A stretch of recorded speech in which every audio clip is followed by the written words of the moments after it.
వింజమూరు నుండి నందిగుంటకు వెళ్ళే రూట్లో ఒక ఓన్లీ ఫ్రూట్స్ నర్సరీ ఉందన్నమాట. ఫ్రూట్స్ మొక్కలు దొరుకుతాయి. సో ఇంతకుముందు మా నాన్న కూడా తెప్పించి నాటారు. సో ఇప్పుడు మేము వచ్చాము. ఇక్కడ చూడండి, జామ చెట్లలో ఒక చిన్న పక్షి గూడు కట్టుకొని ఉంది. ఒక 3 గుడ్లు ఉన్నాయి. భలే బాగున్నాయండి. రెడ్ ఆరెంజ్ కాంబినేషన్లో ఉన్నాయన్నమాట.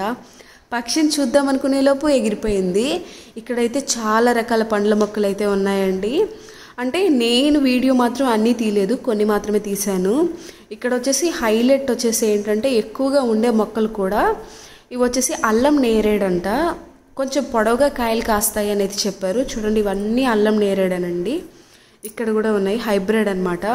వీళ్ళు వచ్చేసి 2 ఇయర్స్కంతా కాయలు కాస్తాయి అని అయితే చెప్తున్నారు. ఆల్రెడీ ఇంతకుముందు మేమైతే నాటాము, ఇంకా 2 ఇయర్స్ అయితే కాలేదు. ఇక్కడ నెక్స్ట్ వచ్చేసి ఇది ఏంటంటే అక్కడ ఎండిపోయినట్లు కనిపిస్తున్నాయి కదా, అవి ఎండిపోలేదు, ఇప్పుడే చిగురు వస్తుందన్నమాట. ఇవి వచ్చేసి దానిమ్మ చెట్లు.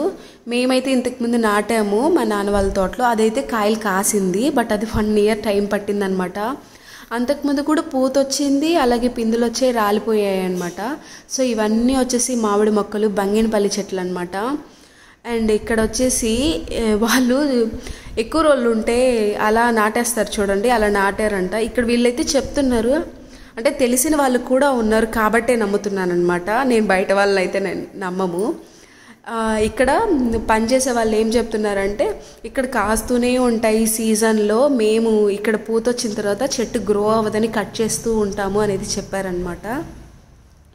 నేనేంటంటే ఇంతకుముందు ఆల్రెడీ ఒక మొక్కను తీసుకొని అది అసలు ఇప్పటికి కాయలు కాయలేదు, 5 ఇయర్స్ అయినా కూడా. సో నేనేం చేస్తానంటే ఏ మొక్కలు కొనాలన్నా పూత కానీ పిందెలు కానీ ఉండాలన్నమాట. సో అలాగే చూస్ చేసుకుంటాను. మేమైతే ఆటోని కూడా తీసుకుని వచ్చేసాము. ఫస్ట్ అయితే ఒక్క మొక్కే తీసుకుందాము అనుకున్నాము. ఏంటంటే రీసెంట్గా పొలం క్లీన్ చేసాం కదండి, ఆ క్లీన్ చేసే ప్రాసెస్లో ఒక్క చెట్టు కూడా లేదు, అసలు నీడే లేదనమాట. ఇక్కడ చూడండి, సపోటా చెట్టుకి కాయలు ఉన్నాయి. నేను కాయ ఉండే చెట్టే తీసుకున్నాను అనమాట ఒకటి. అండ్ నీడ కోసం ఒక చెట్టు అయితే తీసుకుందాం అనుకున్నాం, బట్ ఇక్కడ చెట్లు చూసాక 6 మొక్కలు అయితే తీసుకున్నామండి. ఇది వచ్చేసి పనస చెట్టు అయితే తీసుకున్నాము. మాకు బోరుకు దగ్గరగా నాటుకున్నామండి. బాగా నీడ వస్తుంది కదా, పొలం పనులు చేసేటప్పుడు నీడ వచ్చినప్పుడు సద్దన్నం తినడానికి కూర్చుంటారు, బాగుంటుందని అయితే నాటాము. ఇది వచ్చేసి జామ చెట్టు. మా వారు వద్దన్నారు, బట్ నేను కావాలని తీసుకున్నాను అనమాట. ఇది బంగినపల్లి మామిడి చెట్టు అండి, చాలా పెద్దగా పెరుగుతుంది అని అయితే చెప్పారండి. సో మేమైతే ఒక మొక్కనైతే తీసుకొచ్చి నాటేసాము. ఇదైతే అసలు మా ప్లాన్లోనే లేదండి, ఉసిరి చెట్టు. మా వారైతే కార్తీక మాసం వస్తుంది కదా, ఉసిరి చెట్టు కింద భోజనాలు అంటారు, ఎక్కడికి వెళ్ళడం ఎందుకు, మన తోటలోకి వద్దామనేసి ఉసిరి చెట్టు అయితే నాటాము.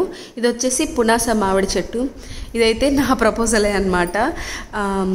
ఇది ఒక 2-3 సీజన్లు కాయలు కాస్తుందని అయితే తీసుకున్నానండి. ఇది వచ్చేసి సపోటా చెట్టు అండి, పాల సపోటా, కోడిగుడ్డు షేప్లో ఉంటుందండి. కాయలు వచ్చేసి ఫైనల్గా ఇవైతే నాటేసాము.